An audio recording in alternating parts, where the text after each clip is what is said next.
1, 2, 3, 4. Welcome to the Immigrants and Exiles podcast, recorded at the Beachcomber Cafe in St Kilda. Today, Walter and Moreno trace the aftermath of World War II. We are the products of everything that came before, and our movements in the present carve out new people, new personalities, and new predicaments for the versions of us yet to be. How do ripples in time shape how we live our lives and who we become? Moreno educates Walter on the consequences of history. Your hosts are Walter Musolino and Moreno Giovannoni. Technical production is by Laura Wild.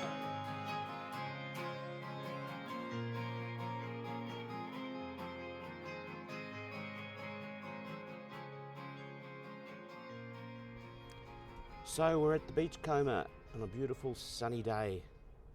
The bay looks picturesque, it's still, but there are consequences to everything that we do. We came from the inside, which was noisy, to the outside, which was peaceful. And Moreno today is going to talk to us about the consequences that happened in everybody's life, and we can give them the general context of history. Yes. And I think the first one is going to be about the consequences of frostbite, which sounds intriguing. Yes. Okay. So we decided we would start telling stories about the places in Italy that we visited, and so I'm going to talk about the things that happened in my village, the village where I was born, the village called Sanginese, which I write about in my book, The Fireflies of Autumn. And is a tiny place, as village tiny. suggests. Look, the hamlet that I write Hamlet. about has 120 people in it. 120. Or it did in the 70s when I lived there. 120 people. Is it dying out or growing? They've all died, yes. There are no children there. When I was there was a little school bus that used to come through every morning and every afternoon, pick up and drop off children from the local school. Now there's no bus anymore. So there's no Europeans or no Americans or Canadians starting to settle there? No one, no. There was an Albanian family that bought a house, the house that belonged to the town alcoholic, and they were renovating it. They had 3 generations: grandparents, parents, and children. These are people who, they've come to Italy for a better life. They're all living together. They're renovating the house. They do everything. They're electricians, they're plasterers, they're concreters, tilers, painters, everything. Okay. But this is the village. Okay. So before we go too far, we're going to go back on topic. Yes. The teacher without toes, that relates Okay. back to frostbite. Yeah, and history. That's good. Sure. Okay. I went to school and I did Form 3 in Italy, Terza Media, at a local government school in a scuola statale in San Leonardo, which was near Sanginese. So this is year 9 for young people these Year 9, days. yeah. Terza Media, Form 3 in those days, I used to call it. And my art teacher, whose name was Remo Sportelli, he had been in the war. Revolving doors. And on the Russian front. And he had lost 3 toes and 2 fingers.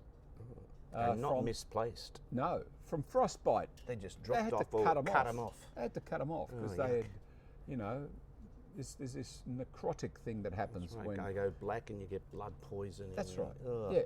Yeah. So, as kind of compensation for war veterans who had been injured or disabled, he was partially disabled, I suppose. They gave him a safe, secure job in the public service as a school teacher. They rewarded him for his misfortunes. They did. And so he had a good income after the war at a time when, a lot of people didn't. Everyone was struggling. But he had a good income. He bought a piece of land on a hillside, not far from the village, and he built his house there below a pine forest. Most of the hill was covered in a pine forest. Below the pine forest, there's a large piece of land. He bought it, built his own house, and the part that was left over, he sold to my family. Yeah. This is where the connection comes in between the frostbite and, you know, it's a consequence of frostbite. My dad bought the land. We got my maternal grandfather to build a house. Yeah. And when we went back to Italy the second time, we lived there. We lived in the house. Did you like it? Was it a beautiful spot? It was a lovely spot. Okay. But my parents weren't happy, so we came back to Australia. But nevertheless, none of this would have happened. So you could say the whole story of my family wouldn't have been as dramatically turned upside down if Remo Sportelli had not lost his toes. 3 toes and 2 fingers. 2 fingers. Because that meant the government gave him a good job as a school teacher, and he bought the land that he sold to my father. Da un male può nascere un bene. Yes, supposedly. So every dark Supposedly. cloud has a silver lining. So that's, if you go to Italy at a place called Palaiola, you'll see the house. It's still there. I think it was bought by a dentist. My dad sold it to a dentist in the end, when we had given up, you know, going back to Italy, trying to settle there and all that kind of thing. So Yep. this guy who sold your parents Yep. the land Yep. on which their house was built Yep. was one benefit. Yep. And the second benefit was that he was your art teacher He was my art in la teacher. terza media. Yeah, and he was a good art teacher. And yeah, you told me earlier when Yes. we were walking Yep. along beautiful St Kilda Yes. that he taught you something He did. beyond art, which you were terrible at. I wasn't very good couldn't at draw drawing. peanuts. No, I couldn't draw. I couldn't paint. I couldn't do anything. Okay. I see. But you learned. Walter porco cane. But Listen, you learned something else. I did. He took us out outside the classroom one day, group of maybe 12, 13 students in Form 3, like I said, Year 9, and he told us to look at the scenery and to look at a tree, and there was a fence near the tree and a field, and he told us, when we went back into the classroom, he said, now I want you to draw what you saw, okay? And the lesson he was teaching us, because then he went around and looked at what the different kids were drawing, and everybody was drawing like an imaginary tree. You know the tree you can draw when you're a little kid? You draw a trunk straight up and down and a round ball on top, and that's the tree. Yeah, And that's what you think the tree was, but it's not what you saw. He was trying to teach us to draw what we actually saw. Maybe this branch sticking that way, a bit of green, a bit of brown, you know, all these things that we didn't see, but which our current existing imagination and memories of trees imposed on us. And that's what we were drawing as kids. And he told us, you know, to draw what we were observing and to pay close attention to what was actually there. And I think I do that. I do that. I've done it right in my books. Okay, I don't make stuff up that I think I saw.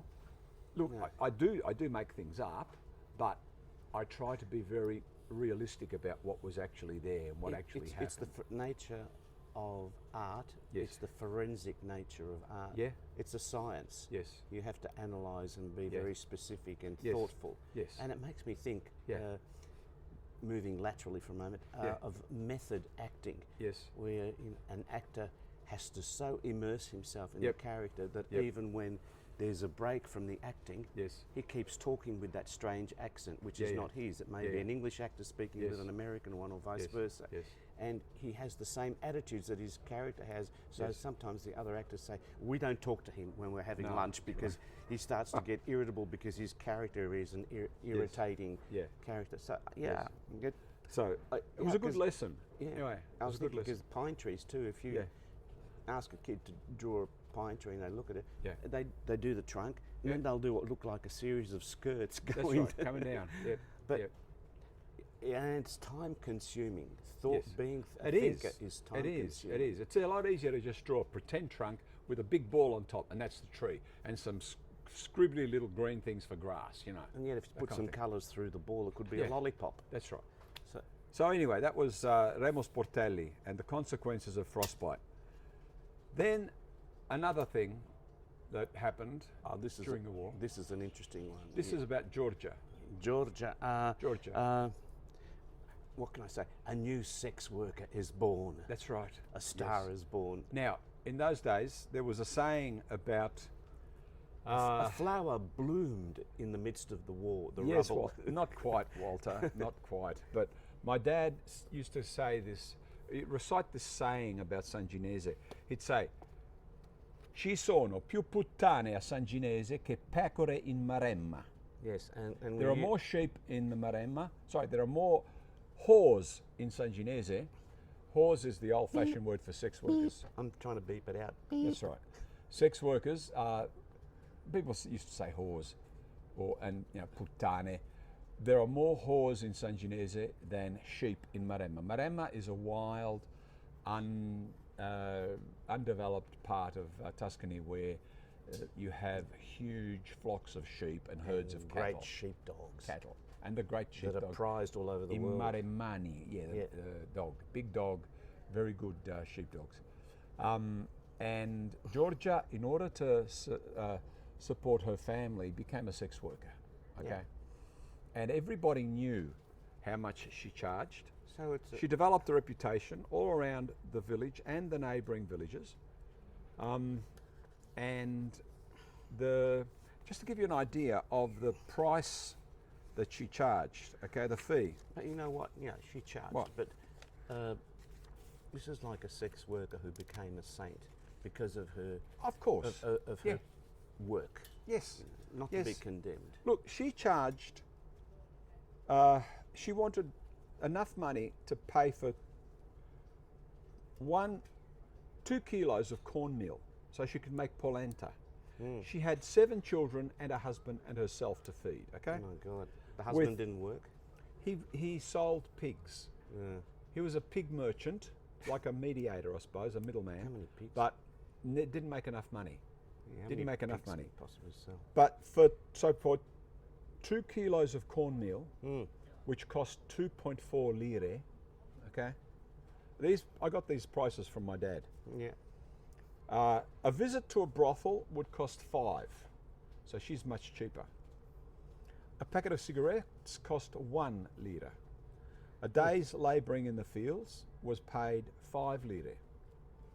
A night at the opera in Lucca cost 5 lire. So for 2.4 lire, you could have whatever you wanted basically with Georgia.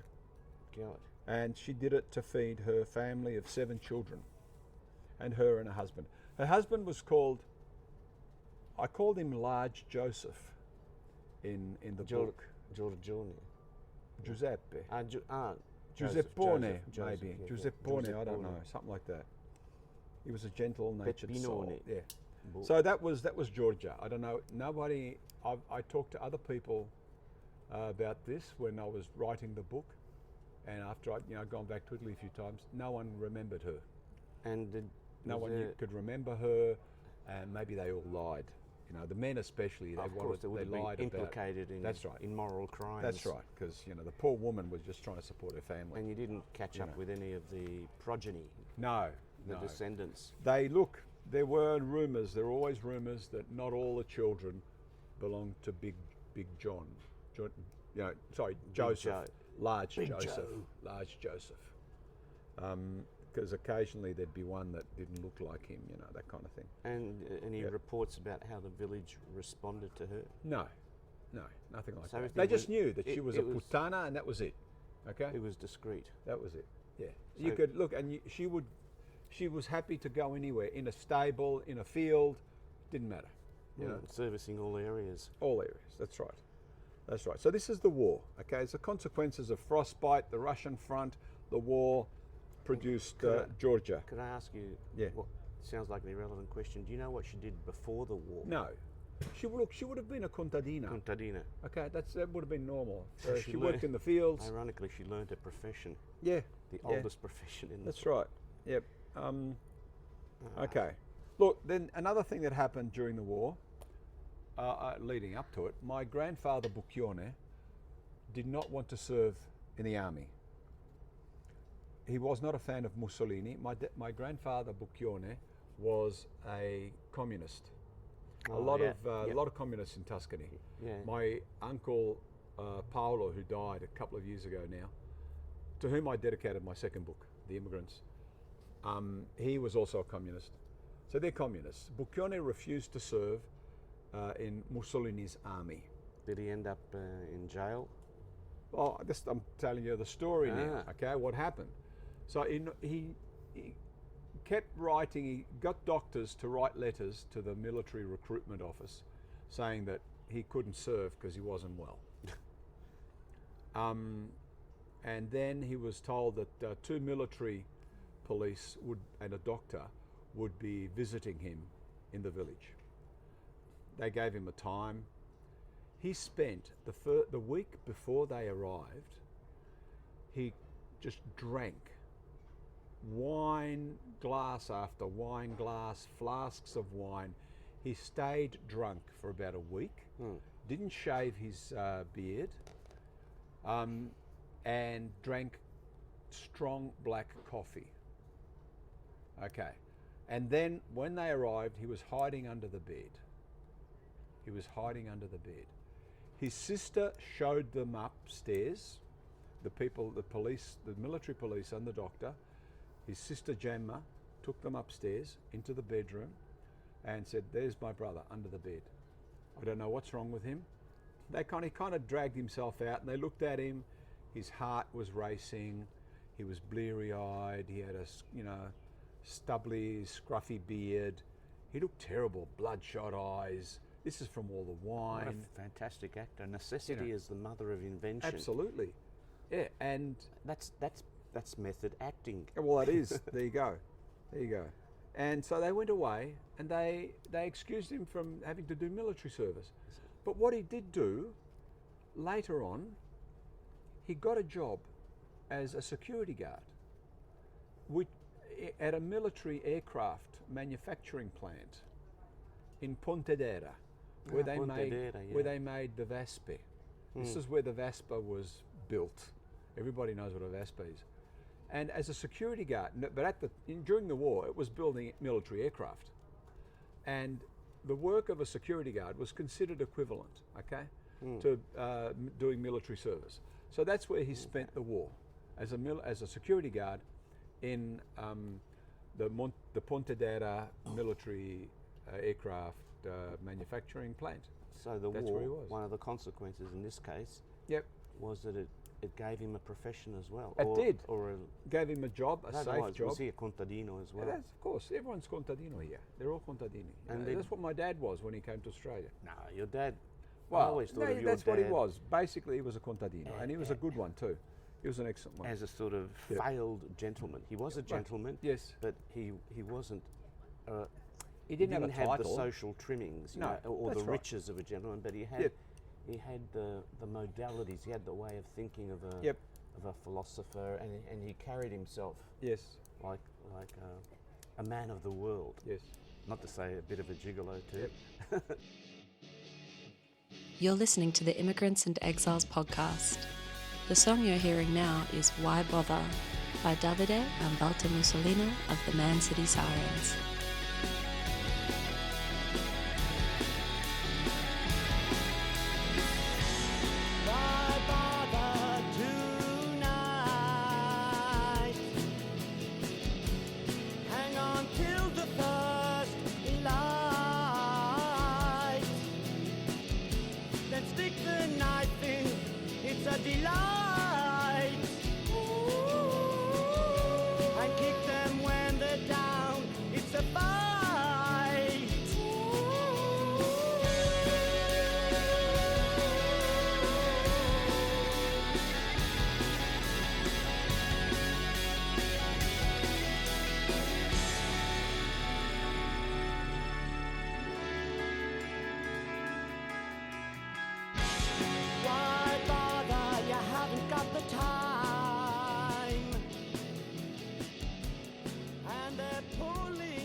If we're going to say a few things about my dad, a couple of things happened because of the war. The arrival of penicillin, okay, in Italian society was delayed by the war. They used, when somebody got pneumonia or a bad infection, there was another chemical that I can't remember the name of now. My dad got double pneumonia when he was 12 years old because of the shortage of, the penicillin still wasn't wasn't produced in large quantities. So he was given this other kind of chemical thing as medication, and he barely survived it. They used leeches on him. They did cupping on him, and he eventually got better. But he always believed that episode of his double pneumonia when he was a boy affected his lungs permanently, and he had an X-ray when he was in his late 80s, and the way he put it to me was that the doctors had told him that he had a large hole in one of his lungs, and he said that must be from when I was a boy and got double pneumonia. I got this large damaged part. It would have like showed up as a black spot. Yeah, in my lungs. Yes, they would have wondered about whether he'd had TB.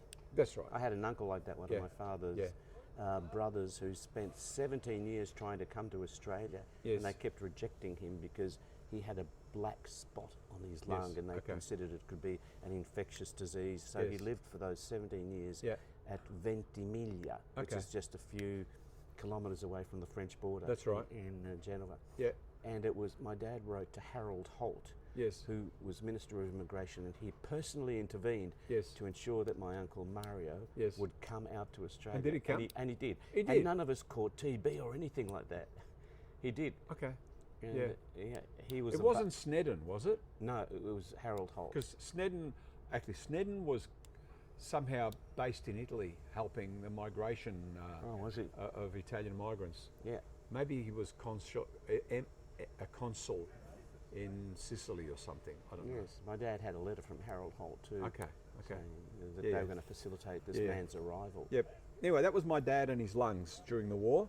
The other thing, my dad, the connection that connects him to the war, were his shoes. Because of the economic situation during the war, people could not afford shoes to buy shoes or have them made. Okay, there were two people in the village, one called Il Pallone. He was a cobbler. Now, a cobbler repairs shoes. The other one was Il Bertuccelli. He was a shoemaker. He was a calzolaio. Okay. Now, people couldn't afford the calzolaio during the war, so the cobbler's business skyrocketed.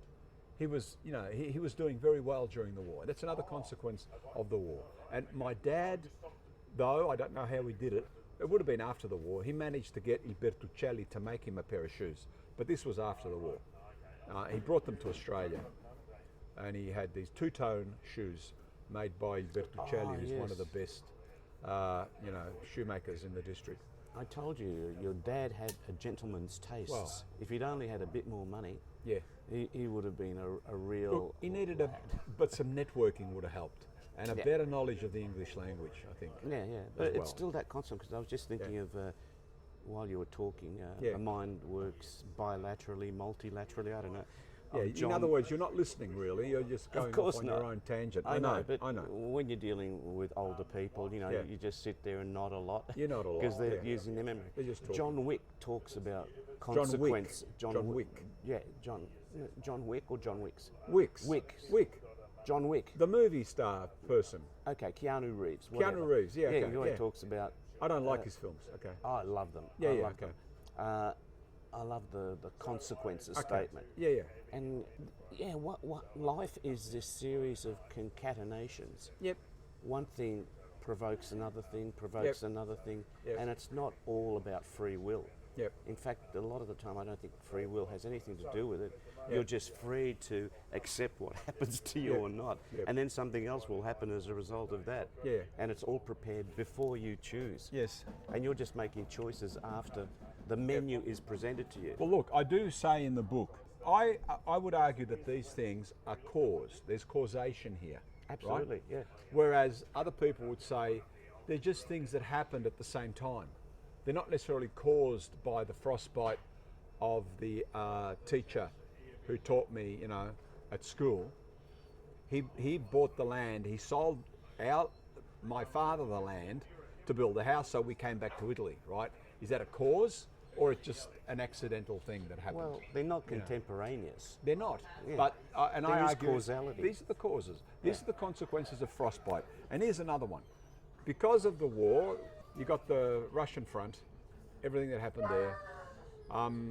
My dad's a little boy, then he's a young man, and he ends up in Australia with 3 records that I remember, 3 fascist songs Oh, actual on singles. vinyl. Records. yeah. One was La Sagra di Jarabub, and I think the flip side was Battaglioni M, Yeah.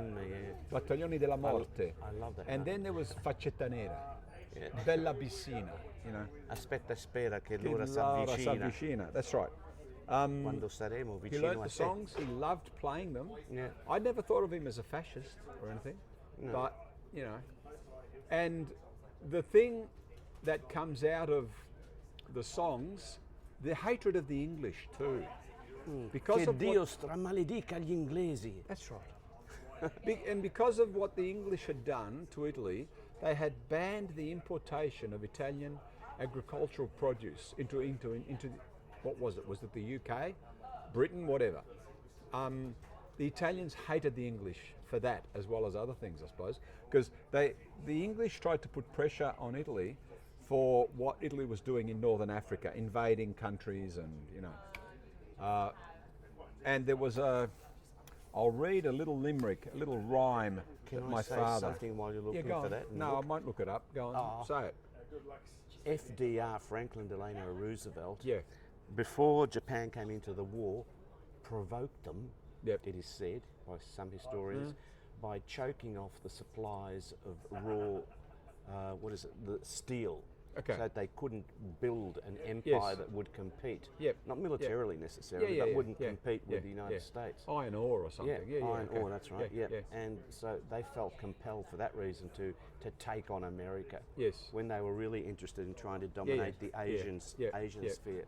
Yeah. Well, So- Mussolini went into Abyssinia, Eritrea, Somalia, these places, Libya, and Which the are- English jacked up about that. They didn't like it. Yeah, which were colonies that they were promised Yeah. at the Treaty of Versailles at the end of World War One. Well, there you go. And, yeah. and the English who were great colonialists and Yep. the Belgians and the French Yep. thought, nah, stuff the Italians. I Yep. mean, they're not much of an empire. Yep. You know. So they stopped importing these things, and these, the agricultural Yeah. produce, and Italian agriculture suffered a lot. Oh, of 'Cause, course. maybe it wasn't just the English too. Even other European countries just stopped. It was like a sanction. The rhyme that my dad used to recite was this. And I wrote it down. Con un pezzo di pan e un cipollon mando in culo l'Inghilterra e le sanzioni. Yeah, come on, I love the English translation too. All I need is an onion to eat and a crust, and the English sanctions can go get fucked. Yeah, that's I tried great. to get crust to rhyme with fucked. It's a quasi rhyme. Quasi-rhyme, yeah. Anyway, So- that so- was the hatred of the English Yeah, and my coming dad, out of my dad. Yeah, my dad inherited that too. He couldn't Yeah, stand the yeah. English, and I think most Italians felt the same way too. yeah, Uh, yeah, even though the English had helped Garibaldi sort of Yeah. destroy the Bourbons in Sicily, yeah. but yeah. then they were the great colonialists. They owned the Mediterranean, and they controlled trade, Yes. and that's what the Americans are trying to do now. And Yeah. they may start a third Of world course. war. Yeah, of yeah, course. yeah, of course, Everything of is course. causality. Of course. And look, I'll just tell one more story about something that happened in the village. Sanginese was relatively untouched by the war. They did, the villagers did abandon the village on one occasion when the Germans were retreating, just going past the village, not through it. and the Americans were coming through, chasing the Germans who were retreating. Oh yeah. One American army tank ended up coming through the village and knocking a stone out of the corner of my grandfather's wine cellar. And missing stone was still there when I was there in the 70s. It was still missing. There was still this hole, this chunk of wall that had been knocked out by a swivelling army tank. But the village did evacuate. They went into the nearby hills, and they stayed there for a week. And my father told me that his father, my grandfather Vitalik, gathered the family and said, "Here's this big jar of money. I'm going to bury it in the backyard. If any of you can come back here, you need money for something, things go wrong.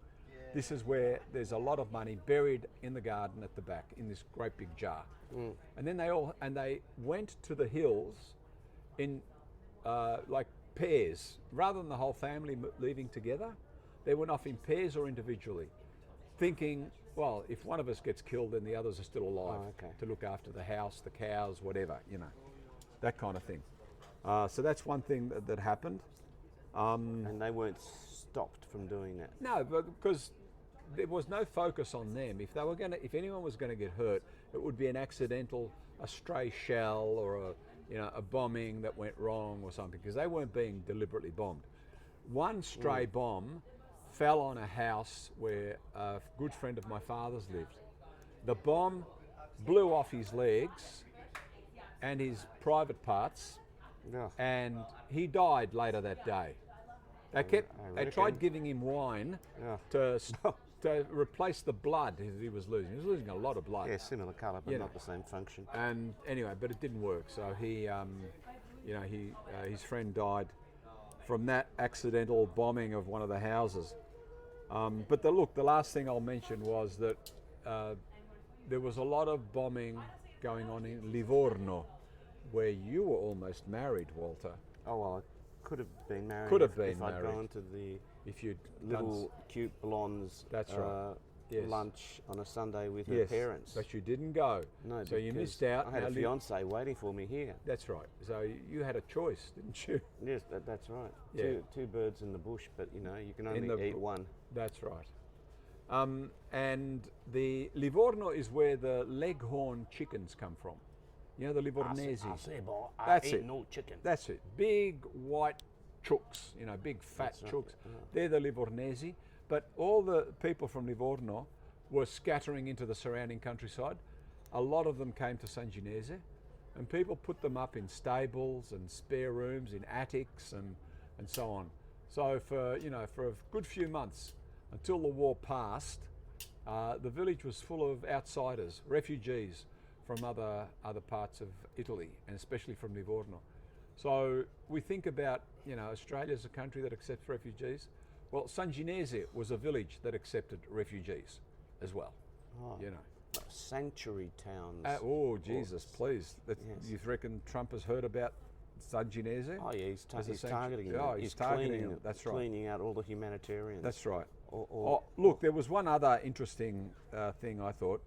My grandmother, because of the stress of the war, had stopped her having periods, okay? And she thought she was no longer fertile, that she'd entered menopause. And soon after, the danger passed. So there was no reason for her to be stressed anymore after the war had gone past them and was moving north. She and her husband, my grandfather Vitale, celebrated. And she became pregnant. Because she was still Vitale. She was still fertile and not entered menopause. She just had this temporary interruption to her periods because of the fear of the bombings that were going on in the surrounding district. So that's why my father had a young brother who was 18 years younger than him. This Irmo, who died last year, was 18 years younger than my dad. So there you go. It's another consequence of the war. And here's another consequence of the war: migration. My father-in-law comes out to Australia because Italy is in a parlous state straight after the war. He spends 2 years in country Victoria. And then when he has a little cottage given to him by Captain Williams in Buxton, he gets his wife and 3 of his daughters. One became a nun and stayed in Italy. And guess what? His wife gets pregnant in her 40s. Wow. And who's... Oh, this is the war again. Who's the result of that pregnancy? The war again. Is my future wife. Okay. Yes. Wow. And her eldest sister, yes, God bless her, who passed away last week, used to say l'Australiana, call her l'Australiana, and would I was told the story of how she was embarrassed when she was in her early 20s that her mother was pregnant. Oh. And she said, I'm not even married, how can you do this to me? How can you get pregnant? In this Italian community here in Melbourne that you're walking around pregnant, you're my mother and I'm not married. God, yes. But I got the best of the was it the brood? That's an interesting story. It is. It's just that thing about the causality of life. So, you know, these days we like to say, well, it's choices. You could have made this choice and that choice. Choices. But you're sort of set up with the choice, you know, and it feels like it's inevitable, and it probably is. It makes you wonder what destino is. Yes. There is or there isn't predeterminism. I don't know. But, I know. You know, We think we have a lot of choices in our lives, but it's maybe there's a bit. A little bit. It's a very restricted menu. A lot of things are going to happen, really. Like we've got bacon and eggs, or poached eggs, or scrambled eggs, or eggs with avocado, and that's about it. Yeah, you don't have as much choice as you think. I think, you know. But there's still a bit, so you should make the best of it. You know. No, that's right. Do it's the best like you can. Watching some of the Essendon footballers being interviewed yesterday. Oh, you did. And Archie Roberts was saying, "Oh, it's great." Or was it Angus Clark from South Australia? Angus Clark, I think, came from a farm. And he said, "Oh, you know, even a country kid like me, you know, I can get to be an AFL footballer. Just shows you if you work hard, anybody can do anything." And I thought, oh, what a cliche. Course. Yeah, I know. Anyway, Walter, that was the war, and if anybody wants to read it, they can read all about this in greater detail in my book called The Fireflies of Autumn and Other Tales of San Ginese. The Fireflies of Autumn. There's still some copies around, so get yourself a copy and read the real thing, as told to me by my dad. And we'll be keeping our fingers crossed for the Victorian Premier's Literary Award. Oh, look, Walter, I well, was you're nominated. a nominee. There are only 6 nominees. Yeah, I know, but that's fine. I'm pleased that I was shortlisted for it. Yeah, so that's people, great. when you see Moreno walking around the streets, rush over for an autograph. Okay. One of I'm happy to sign books. Up-and-coming authors. I'm happy to talk about my books. Yeah. Oh, he is, and he'll like a good person from a poor, impoverished background. He's going to sell you something, and it'll be one of his books. Yep. Thanks for being here. We'd love to hear from you. Share your stories, feedback, or just let us know you're listening by leaving us a review on Spotify, or by emailing us at immigrantsandexilspodcast@gmail.com. You can also find us on Instagram and Facebook at Immigrants and Exiles Podcast. Let's stick the knife in, it's a delight. And kick them when they're down, it's a fight.